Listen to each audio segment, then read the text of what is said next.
These are headlining news tonight. Sarawak government-linked companies need to generate own income. 800 auditors gather at the National Auditors Conference 2024.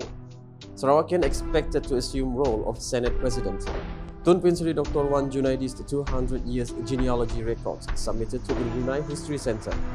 Sarawak government strengthens capabilities in AI technologies and green energy.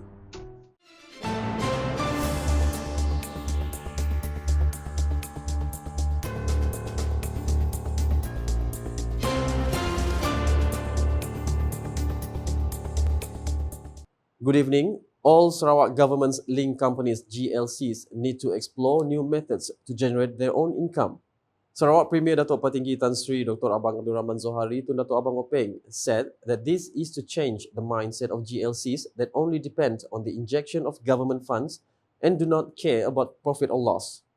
According to him, the government funds can be used instead of other purposes such as the development of schools, clinics and basic infrastructure in Sarawak.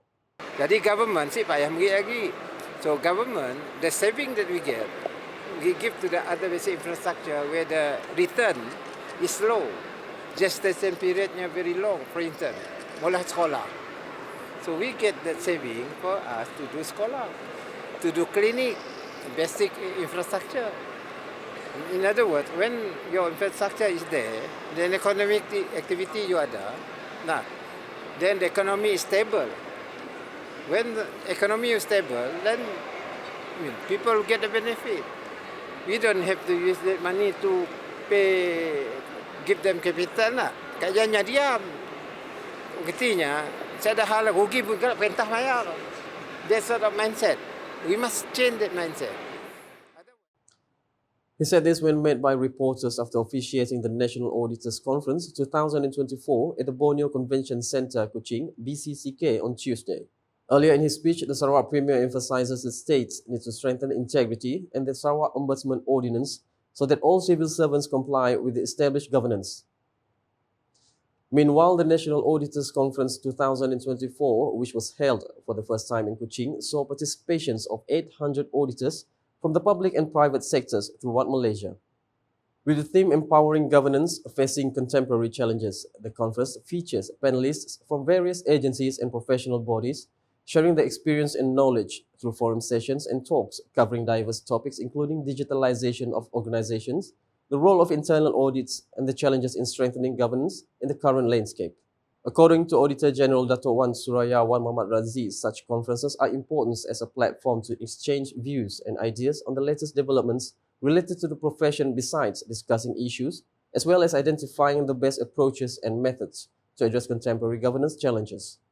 Topik-topik yang dibahas dan dibincangkan dalam persidangan ini sejak pagi lagi meliputi pelbagai topik seperti pendigitalan organisasi, peranan audit dalam untuk memantapkan tata kelola serta usaha-usaha pemekasaan tata kelola dalam situasi yang penuh cabaran masa kini. Lontaran idea dan gagasan bernas daripada juru audit dan pemain industri daripada pelbagai sektor pastinya akan membuahkan hasil yang mampan dan dinamik.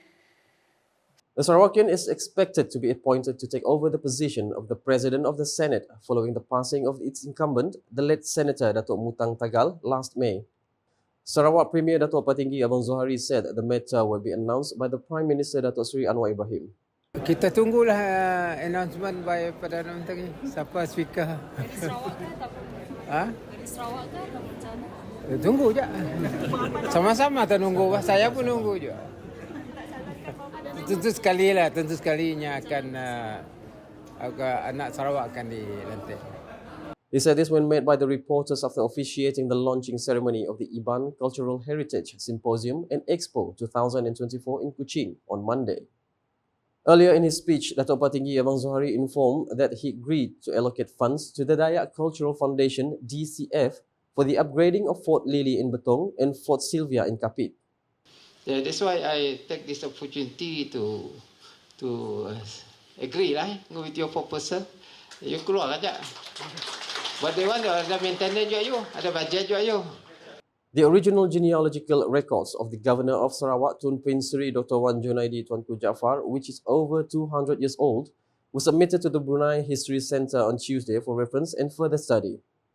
A copy of the genealogy was presented by Tun Bin Sri Dr. Wan Junaidi to the Permanent Secretary to the Brunei Ministry of Culture, Youth and Sports, Pangeran Muhammad Hasnan, Pangeran Ali Hassan, during his visit to the centre.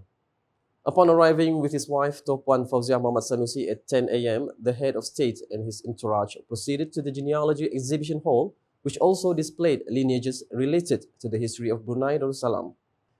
During the visit, an official from the Brunei History Centre explained on the study and arrangement of the family lineage and history of the mother to the Yang di-Pertua Negeri Sarawak, Sharifah Hanifah, who is said to be from the Al-Idrus family, from the Faqih Muqaddim lineage, according to the original handwritten notes by the Brunei History Centre researcher Jamil Al-Sufri.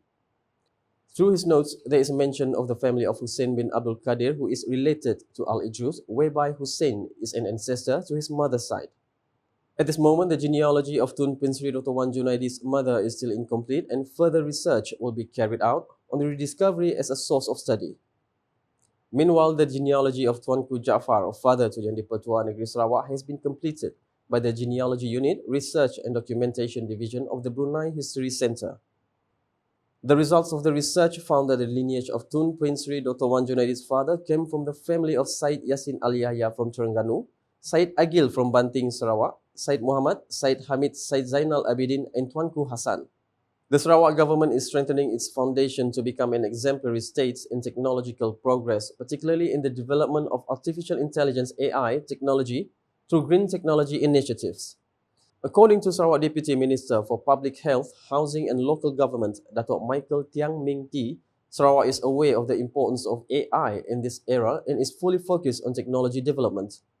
He also emphasizes the state's advantage with the capacity to generate 5,745 megawatts of green energy while setting a target to reach 10,000 megawatts by 2030. So that Sarawak can be the